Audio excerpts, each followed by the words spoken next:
Friends, మీ అందరికీ శుభం జరగాలని కోరుకుంటూ శ్రీరామనవమి శుభాకాంక్షలతో మరో కొత్త వీడియోతో మీ ముందుకు వచ్చేసింది. శ్రీరామనవమి పర్వదినం వచ్చేస్తుందండి. ఈ రోజు ముఖ్యంగా చేసుకునే నైవేద్యాలైన పానకం, వడపప్పు, సలిమిడి, అన్ని ఆలయాల్లో పెట్టే నీళ్ల మజ్జిగ, వేసవి తాపాన్ని తగ్గించే మజ్జిగ, ఆరోగ్యకరంగా అన్నీ కూడా టెంపుల్ స్టైల్లో ఎలా చేసుకోవాలో ఈ వీడియోలో చూద్దాం ఫ్రెండ్స్. రోజు చేసుకునే నైవేద్యాలకి చాలా ప్రాముఖ్యత ఉంది.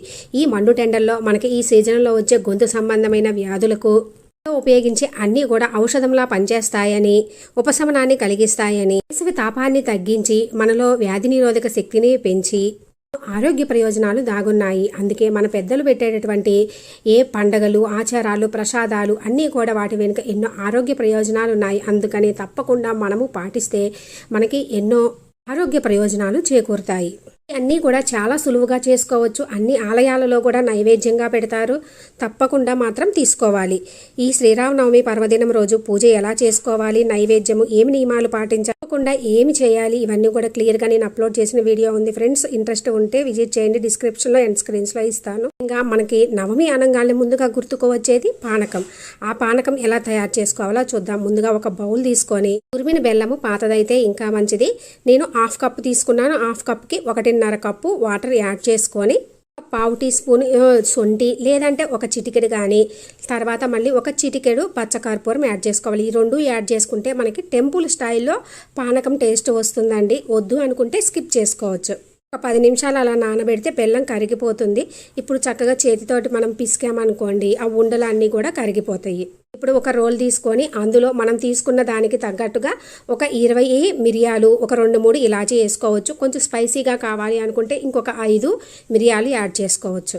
మనము అప్పటికప్పుడు దంచితే ఆ ఫ్లేవర్ చాలా టేస్ట్గా ఉంటుంది. లేదంటే మీరు మిక్సీ జార్లో అయినా వేసుకోవచ్చండి. ఇప్పుడు మనము నీటిని వడగొట్టుకోవాలి. వడగొట్టుకుంటే అందులో ఉన్న నలకలు పోతాయి. ఇంకా మనము శొంఠి అవి వేసుకుంటాము కదా, ఏమన్నా ఉన్నా కూడా పోతాయి అన్నమాట. ఇప్పుడు వడగొట్టుకున్న తర్వాత మనం దంచి పక్కన పెట్టుకున్నటువంటి మిరియాలు, ఇలాచీ పౌడర్ వేసుకొని బాగా కలుపుకోవాలి. తులసి ఆకులు కూడా యాడ్ చేసుకోవాలి. మనము ఈ పర్వదినం రోజు తప్పకుండా ప్రతి నైవేద్యం పైన కూడా తులసి ఆకులు పెట్టుకొని స్వామివారికి సమర్పించుకోవాలి. మరి ఈ ఎండాకాలంలో కుండలు మంచిదని చెప్పేసి శ్రీరామనవమికి అన్ని కొత్త కుండలు తెచ్చుకున్నానండి. అందుకని కుండల్లో చేసి చూపిస్తున్నాను. కుండలో పానకం వేసుకొని ఈ ఎండకి తాగితే అసలు ఎంత బాగుంటుందో, పిల్ల పెద్ద అందరూ కూడా ఇష్టంగా ఇంకా కావాలని తాగుతారు. ఒకసారి మీరు ట్రై చేసి చూడండి. తర్వాత చక్కగా ఈ కుండలో తులసి ఆకులు వేసుకొని వాటర్ ఉంచుకొని తర్వాత తాగొచ్చు. లేదు అనుకుంటే మనం చక్కగా పెరుగు తోడేసుకోవచ్చు.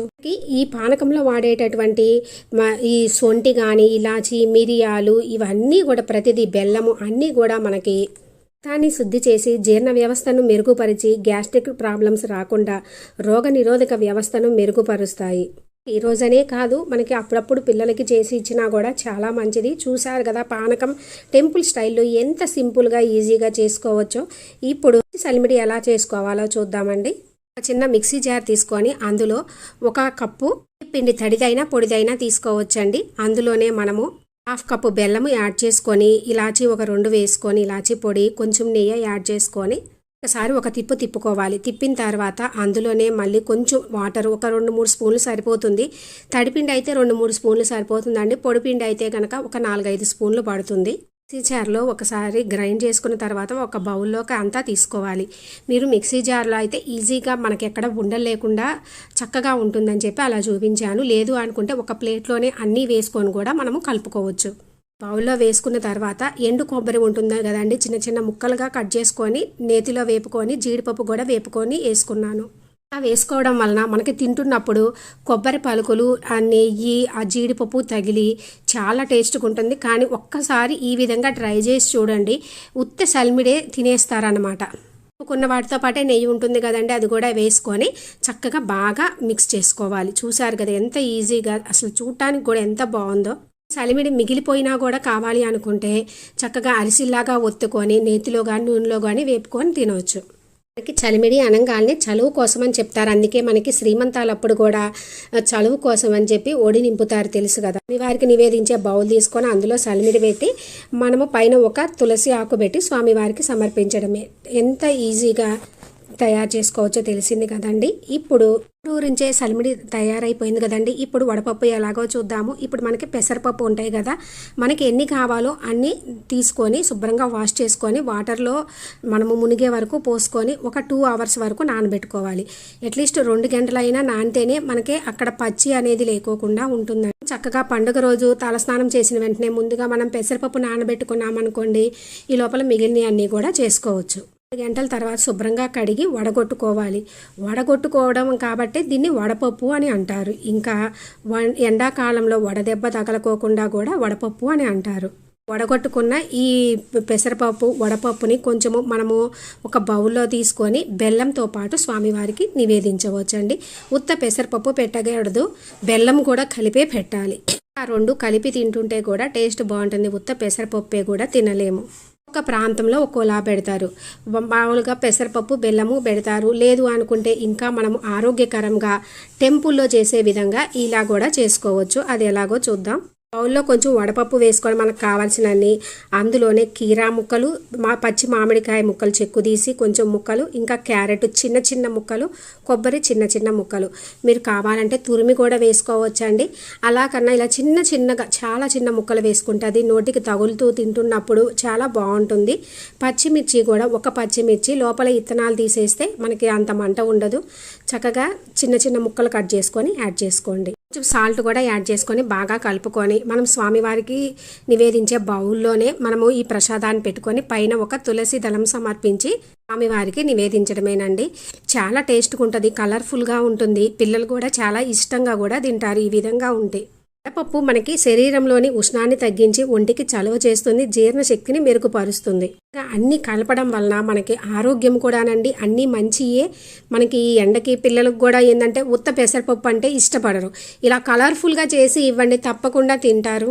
మనము ఈరోజు శ్రీరామనవమి పర్వదినం రోజు ఆలయానికి వెళ్తే ఆలయంలో పానకంతో పాటు తప్పకుండా నీరు మజ్జిగని ఇస్తారు. అంటే వేసవి తాపాన్ని తగ్గించడానికి ఈ ఎండాకాలంలో మనకి అక్కడక్కడ కూడా ఈ నీరు మజ్జిగ చేసి దానంగా కూడా ఇస్తూ ఉంటారు. ఎలా చేయాలో చూద్దామండి. ఇప్పుడు ఒక మిక్సీ జార్ తీసుకొని అందులో మనము పచ్చిమిర్చి ఒకటి, కొద్దిగా అల్లము చిన్న ముక్కలు కట్ చేసుకొని, పుదీనా కొంచెం, కొత్తిమీర కొంచెం, కరివేపాకు కొంచెము ఇవన్నీ కూడా వేసుకొని, ఇక సాల్ట్ కూడా వేసుకొని, పెరుగు 1 కప్పు తీసుకున్నానండి. 1 కప్పు పెరుగు వేసుకొని బాగా గ్రైండ్ చేసుకోండి. మీరు కావాలి అనుకుంటే మజ్జిగ చేసుకున్న తర్వాత ఇవన్నీ పేస్ట్ చేసి కూడా కలుపుకోవచ్చు. ఆకులుగా అయినా వేసుకోవచ్చండి. ఆకులు వేస్తే మనకి ఆ ఫ్లేవరు అవన్నీ కూడా మనము తినము. ఈ విధంగా అయితే మన కడుపులోకి కూడా వెళ్తుంది. ఒక బౌల్ తీసుకొని అందులోనే మనం మిక్సీ జార్లో వేసుకున్న మజ్జిగని యాడ్ చేసుకొని, మనకి 1 కప్పు పెరుగు తీసుకున్నాం కదండి, అందుకు మనకి 3 పైనే మనం వాటర్ యాడ్ చేసుకోవచ్చు. వాటర్ని మనం మిక్సీ జార్లో వేసుకొని శుభ్రంగా అంతా కూడా తిప్పి ఇందులో పోసుకోవాలి. కొంచెం జీరా పౌడరు, నిమ్మకాయ 1 పిండుకొని బాగా కలుపుకోవాలి. ఇలా అయినా తాగొచ్చండి. లేదు అనుకుంటే చక్కగా వడగొట్టుకొని అయినా కూడా ఇవ్వచ్చు పిల్లలకి. పెద్దవాళ్ళు అయితే శుభ్రంగా తాగేయొచ్చు, ఏమీ అడ్డం కూడా పడవు, మంచిది కూడా. చక్కగా కుండలో ఈ మజ్జిగ పోసుకొని ఈ ఎండాకాలంలో అప్పుడప్పుడు తాగుతూ ఉండండి. నీళ్ళ మజ్జిగ మనకి హెల్త్కి మంచిది, వడదెబ్బ తగలదు. ఇందులో వాడిని అన్నీ కూడా డైజెషన్కి మంచిది. ఇప్పుడు చక్కగా ఒక కుండలోకి ఈ మజ్జిగ తీసుకొని తులసి దళం వేసి స్వామివారికి నివేదించుకోవచ్చు. మనకి ఈ శ్రీరామనవమి రోజు ఇలా మజ్జిగ చేసి అందరికీ దానంగా గనక ఇస్తే చాలా మంచిది. మీరు గమనించండి, కుండల్లో ఈ మజ్జిగ పెట్టి అందరికీ ఇస్తూ ఉంటారు. పండుగ రోజు ఇంకా మనము పరమాన్నం, మామిడికాయ పులిహార కూడా చేసుకుంటారండి. అవి ఎలా చేసుకోవాలనేది నేను చేసిన వీడియోస్ ఉన్నాయి. అవి డిస్క్రిప్షన్లో ఎండ్ స్క్రీన్స్లో ఇస్తాను. ఇంట్రెస్ట్ ఉంటే విజిట్ చేయండి. సరే కదా ఫ్రెండ్స్, శ్రీరామనవమి రోజు ఆ శ్రీరాముడికి ఇష్టమైన మరియు మనకి ఆరోగ్యాన్ని ప్రసాదించేటటువంటి శ్రీరామనవమి ప్రసాదాలు ఈజీగా టెంపుల్లో ఎలా చేస్తారో ఆ టేస్ట్ తోటి ఎలా తయారు చేసుకోవాలో క్లియర్గా మీకు అర్థమైంది అనుకుంటున్నాను.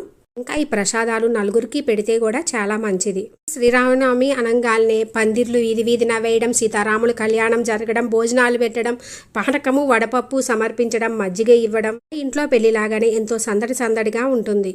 దంపతులైన సీతారాముల అనుగ్రహంతో మీ అందరికీ కూడా ఆయురారోగ్యాలు, సకల సంపదలు కలగాలని కోరుకుంటున్నాను ఫ్రెండ్స్. Thanks for watching.